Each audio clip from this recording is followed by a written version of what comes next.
Is this really living? There's a particular kind of silence that settles into life after 60.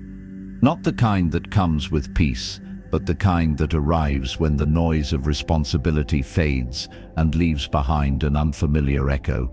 You sit in the same chair you've sat in for years, perhaps near a window overlooking a familiar street, your hands wrapped around a warm cup of tea, watching the morning light filter in, and for reasons you can't quite explain, it all feels distant, like you're observing someone else's life instead of fully living your own.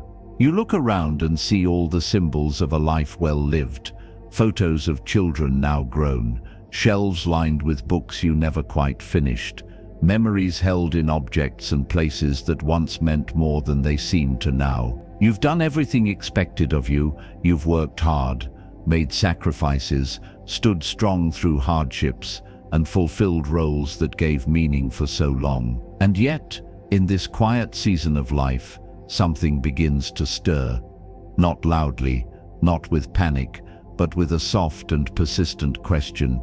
Is this all there is? It's not a question born out of regret, nor is it necessarily a sign of sadness. It's more like a gentle ache, a subtle but constant sensation that you've somehow drifted from something essential. The days move forward, the routines remain, but inside, you feel like you're watching it all through a layer of fog, like you're participating in life out of memory, not presence. And though it may feel selfish to say it aloud, there's a small, hidden longing to feel alive in a way that isn't tied to obligation, duty, or what others expect of you. Some might say this is simply part of growing older, that the restlessness is natural, that the best you can do now is stay occupied, distract yourself, keep moving. But what if that's not entirely true? What if this quiet discomfort isn't something to be ignored or medicated or silenced? What if instead it's a quiet invitation, not a problem, but a signal, asking you to finally slow down, to turn inward, and to listen? Perhaps it's not the absence of something wrong, but the presence of something real, something that's been patiently waiting for your attention. Maybe, just maybe, this moment of emptiness is not the end of something, but the beginning of something far more meaningful, a chance to return, gently and fully, to the parts of yourself that you've postponed for decades. Because beneath the expectations, beneath the roles and routines, there may still be a quiet, enduring voice, asking a simple yet profound question. What would it feel like to finally live a life that feels like yours? And so we begin, not with answers, but with permission. Permission to pause, to reflect, to breathe, and to walk slowly into the quiet corners of your life, where truth often waits. Part 1. When busyness becomes an escape. The more you do, the less you feel. There's a strange kind of comfort in staying busy, in always having something to do, somewhere to be, someone to care for. For many of us, busyness was never just a necessity, it became an identity. We filled our calendars, checked our lists, cooked meals, fixed problems, showed up for everyone who needed us, and somewhere along the way, we began to believe that slowing down meant something was wrong, that being still was a kind of failure, that rest was laziness. But now, in these later years, when the world no longer demands as much from your time, when the phone doesn't ring as often, and the children are grown and gone, you're left with a silence that feels unfamiliar. At first, you may try to outrun it, pick up new projects, volunteer, busy your hands. Yet the stillness persists, not on the outside, but inside. And here lies the hard truth. Sometimes we use busyness not to live more, but to feel less. There's a beautiful old Zen saying, you should sit in meditation for 20 minutes a day, unless you're too busy. Then you should sit for an hour. It sounds like a joke at first, but it carries a truth that's hard to ignore. Because the more we chase after things outside of us, the less we hear what's going on within. We mistake movement for meaning. We confuse noise for vitality. But as the Buddha taught, mindfulness is the path to the deathless. Heedlessness is the path to death. The one who is present lives fully. The one who is distracted lives only half a life. I once met an older woman at a quiet retreat nestled in the mountains of New Mexico. She was in her late 70s, with silver hair tied in a soft braid down her back and eyes that held a kind of weary wisdom. Over tea, she shared that when her husband passed and the house emptied out, she threw herself into every community activity she could find. "I thought if I just stayed busy enough," she said with a tired smile, "I wouldn't feel the emptiness creeping in." But one day, as she was folding bulletins for the church, hands moving, heart numb, a quiet thought rose up from somewhere she hadn't heard in years. "You don't even know who you are anymore." That was the moment she stopped. Not the doing, but the running. And perhaps this is where we must pause as well. Perhaps the question is not, "What can I do next?" but "What have I not felt yet?" Because true peace, the kind that seeps into your bones, doesn't come from doing more. It comes from doing less, with more awareness. It comes from facing the silence we've spent decades avoiding. It comes from sitting down, looking inward, and realizing that we don't need to chase meaning. We need to wake up to the meaning already here. So if you feel tired, not just in body, but in spirit, maybe it's not because you've done too little. Maybe it's because you've done so much, for so long, without ever truly being present for any of it. And now, finally, it's time to come home. Part 2. The quiet disconnect within. Why we feel like strangers in our own lives. There comes a point in life, often quietly, without drama, when you realize that the person looking back at you in the mirror feels a little unfamiliar. The face, of course, is your own. The name, the memories, the stories, all still there. But somewhere beneath the surface, something feels distant, like a home you once lived in but haven't visited in years. You're there, but not entirely. You're living, yet not quite in your life.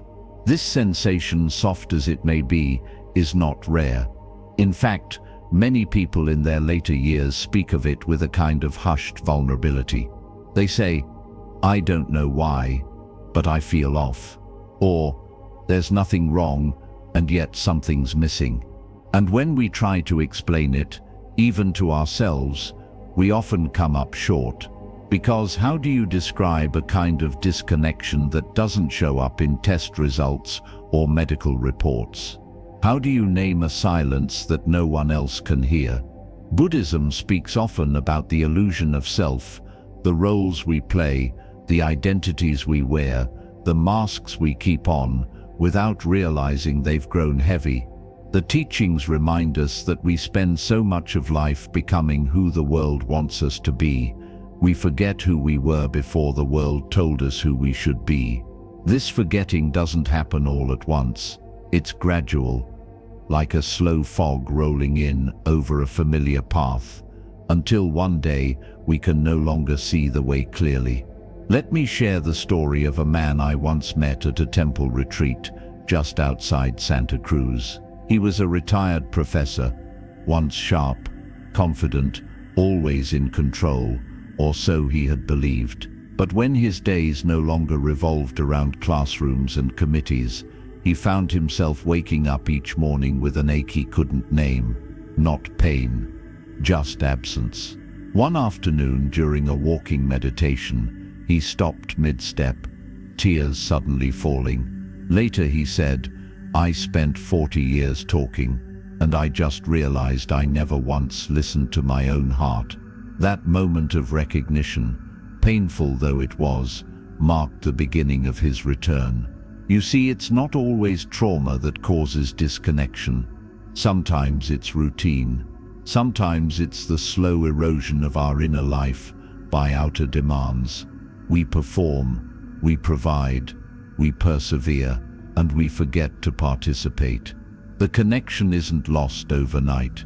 It fades, inch by inch, until we are strangers to our own longings.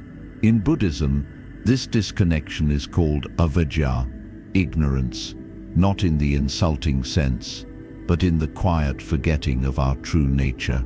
And the path back is not through force or effort.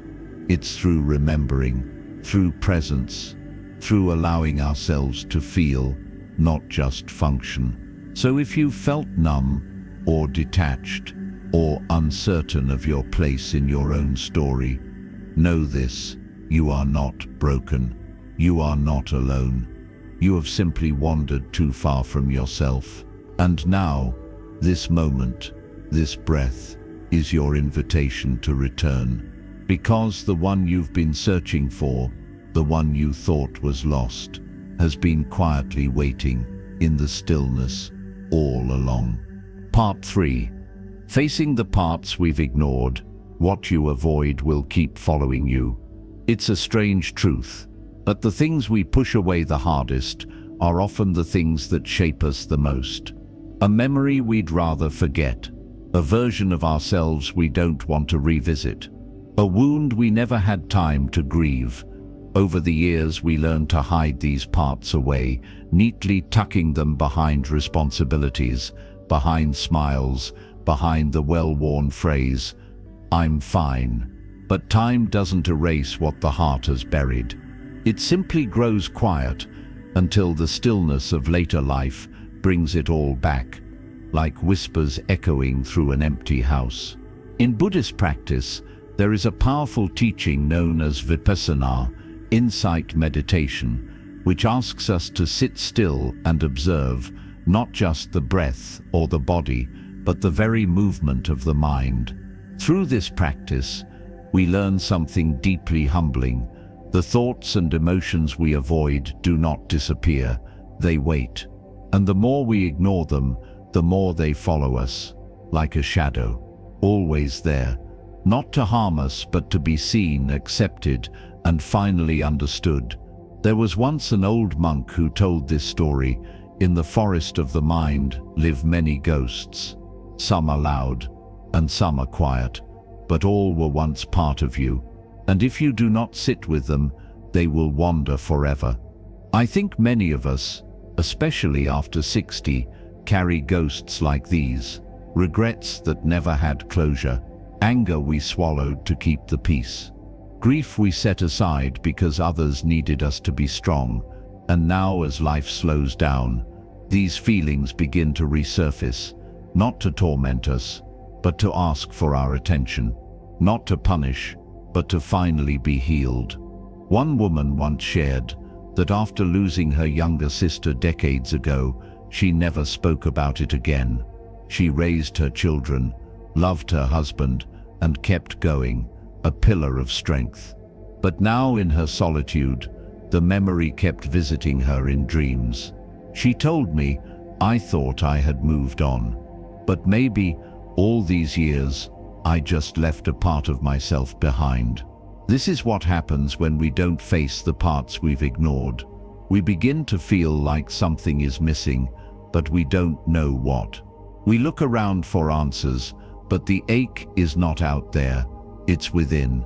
And no amount of distraction or doing can resolve what only presence can touch. In Buddhism, the first step to liberation is right view, seeing clearly without turning away. And sometimes, the hardest thing to see is not the world around us, but the landscape within us. It is easier to forgive others than to forgive ourselves. Easier to fix things outside than to admit what is unsettled inside. But if we wish to live these years with clarity and peace, we must learn to turn inward with kindness, not judgment.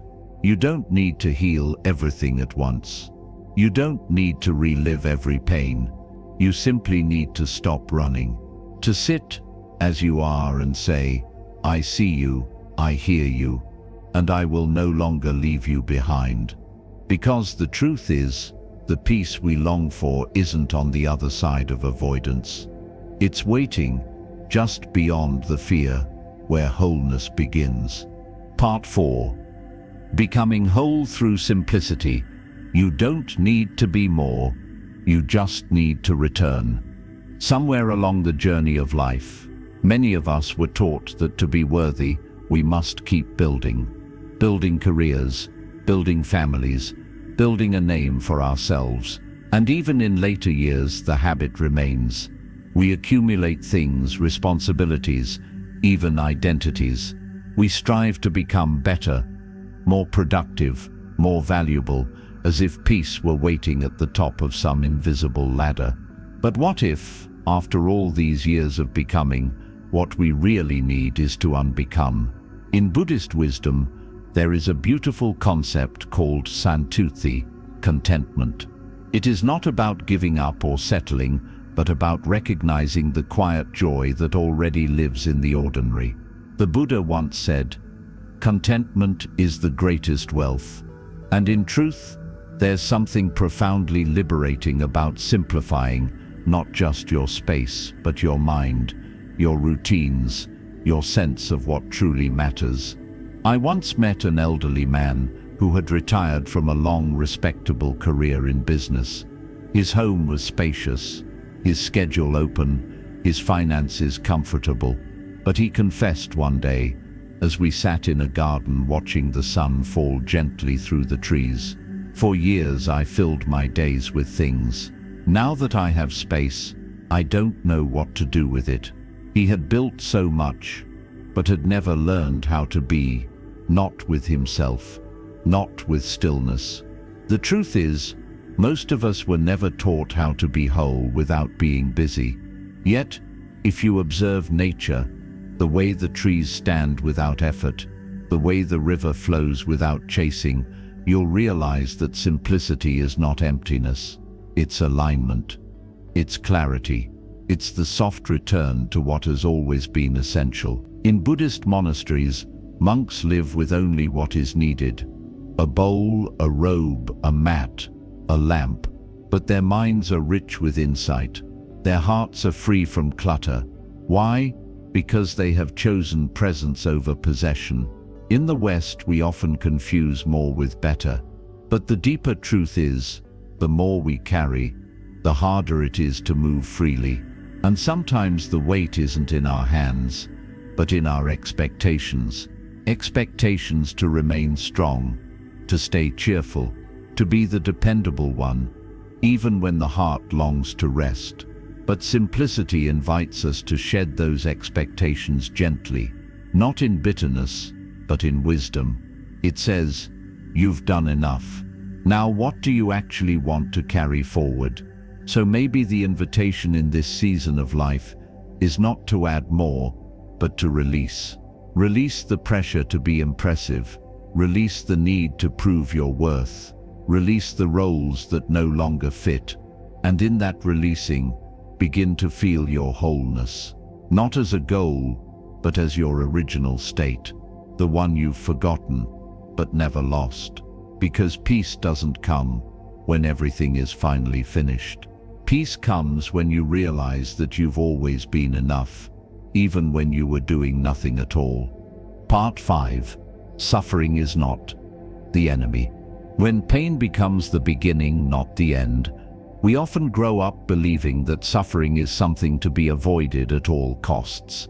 We hear phrases like "stay positive," "don't dwell on it," or "move on" so often that we start to internalize the idea that pain is a sign of failure, something shameful, something to be hidden away. And yet, despite our best efforts to outrun it, pain always finds a way to visit us again, especially as we age. It shows up in the body that doesn't move the way it used to, in the quiet loss of friends and routines, in the ache of regrets that we never truly laid to rest. But in the teachings of the Buddha, suffering is not the enemy. In fact, it is the very doorway to awakening. The first noble truth, dukkha, simply acknowledges that suffering exists, not as a punishment, but as part of life's fabric. And it is through facing suffering, not avoiding it, that we come to understand its nature, and eventually, our own. There is a story from the Buddhist tradition that I often return to.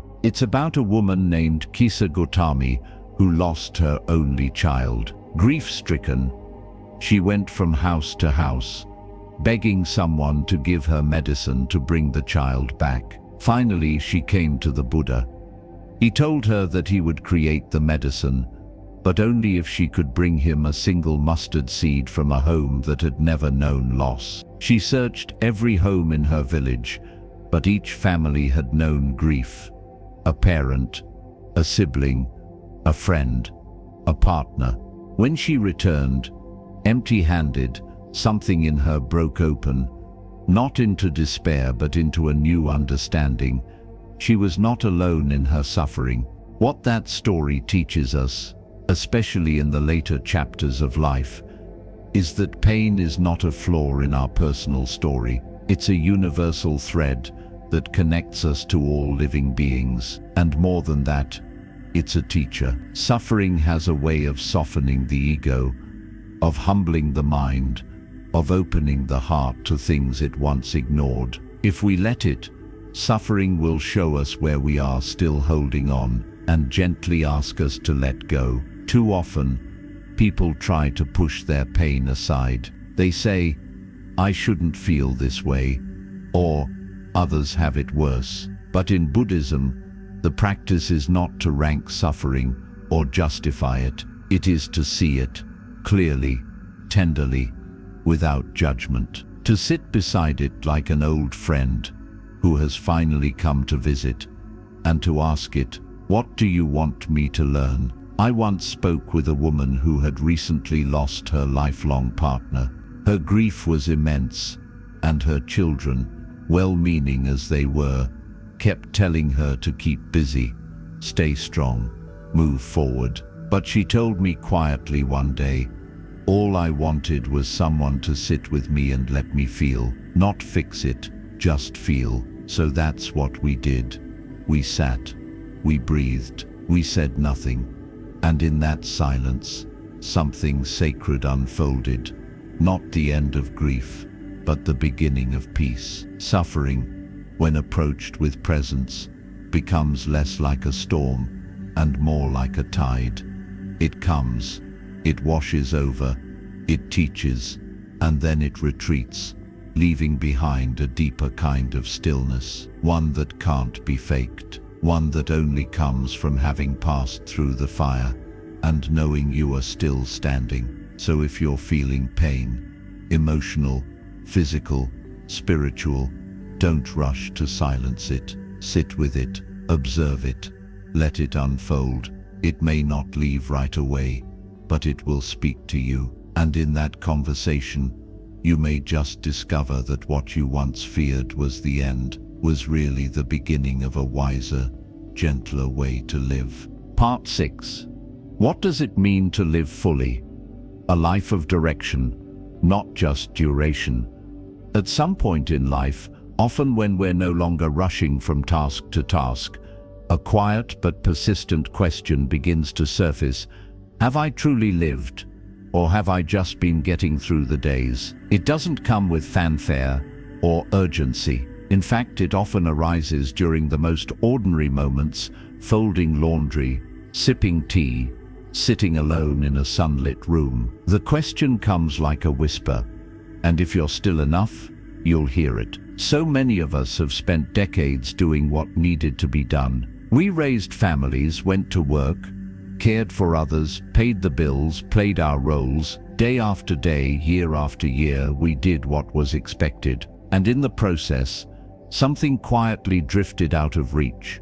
A sense of aliveness that goes beyond obligation. Not just existing, but living. Not just getting older, but growing deeper. In Buddhist teachings, there's a concept known as samadhi, or right understanding. It reminds us that clarity is not found in quantity, but in meaning. A long life without direction can leave us feeling hollow, while even a short life, if lived with presence and purpose, can be deeply fulfilling. So the real question is not, how much have I done, but how fully have I been here for it? There's a story of a wise elder monk who was asked by a young man, What does it mean to live a meaningful life? The monk paused, then replied, to walk slowly enough that your heart can catch up with your footsteps. At first, the young man didn't understand, but years later, after rushing through ambition, achievements, and disappointment,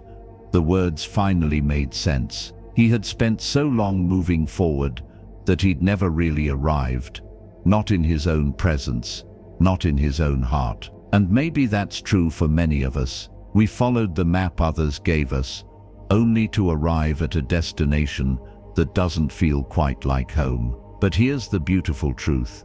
You can still turn inward. You can still rewrite your direction, not with grand gestures, but with gentle choices. You can begin by asking yourself, what do I truly value? What brings me quiet joy? What would make today feel worth living? Living fully doesn't mean chasing excitement or fixing every regret. It means showing up fully to this breath, this moment, this day. It means saying yes to what matters and no to what drains you. It means letting go of the idea that you missed your chance and remembering that this very moment is your chance to be awake, to be honest, to be here. I once met a retired carpenter who spent his mornings carving tiny wooden birds. No one paid him, no one asked for them, but he carved them anyway, one by one, slowly, mindfully. When I asked him why, he simply said, because when I'm carving, I feel like I belong to the moment. And that's more than I felt for most of my life. You don't need to change the world. You don't need a grand mission, but you do need presence. You do need connection to yourself, to your values, to the gentle rhythm of each day. Because in the end, a full life isn't measured by how much you've done, but by how deeply you felt what you've done, how present you were when the tea was poured, when the breeze touched your cheek, when the heart quietly whispered, I'm here. Part 7. Listening to the quiet within. There's a voice beneath the noise. In a world that prizes speed, noise, and constant stimulation, stillness has become a rare and almost uncomfortable experience. We're so used to the hum of background distractions, television murmuring in the next room, notifications blinking, calendars buzzing, that silence can feel, at first, like a void. But for those who have reached the later chapters of life, there's something quietly sacred in that silence. Beneath it, if you listen closely enough, there is a voice, a soft, steady one, that has been with you all along. But many of us have gone most of our lives without really hearing it. We've been too busy, too responsible, too caught up in being who we were supposed to be. We made room for everyone else's needs, but often left little space for our own. And when those quiet nudges rose up, the ones that said, this isn't quite right, or you're not being true to yourself, we pushed them away. We told ourselves it wasn't practical, it wasn't the right time, or worse, that we weren't allowed. In Buddhism, this voice within is honored. Through practices like sati or mindfulness, we're invited to return again and again to the present moment. Not just to observe the outer world, but to witness the inner world, the movements of thought, the tides of emotion, the deeper stirrings of awareness. And over time, something beautiful happens. We begin to distinguish between the chatter of the mind and the quiet wisdom of the heart. There's a story from the Zen tradition that speaks to this. A student once asked his teacher, "What should I do to become wise?" The teacher smiled and replied, "Listen." The student nodded, "Yes, but listen to what?" The teacher paused, then said, "To what remains when you stop trying to answer." That's the invitation for us now, especially in this season of life. Not to strive, but to soften. Not to analyze, but to attend. To finally listen, not for what the world wants from us, but for what life, quiet, honest life, is asking us to notice. I once sat in silence, with an elderly woman at a lakeside cabin in Oregon. She had recently lost her partner, and her home, once filled with laughter, arguments, shared meals, shared silences, had grown still. At first, the quiet was unbearable. She played music just to fill the space, kept the TV on even when she wasn't watching. But slowly, after weeks of sitting with the discomfort, she began to hear something underneath the silence. Not a sound, exactly, but a feeling, a gentle presence. She said to me,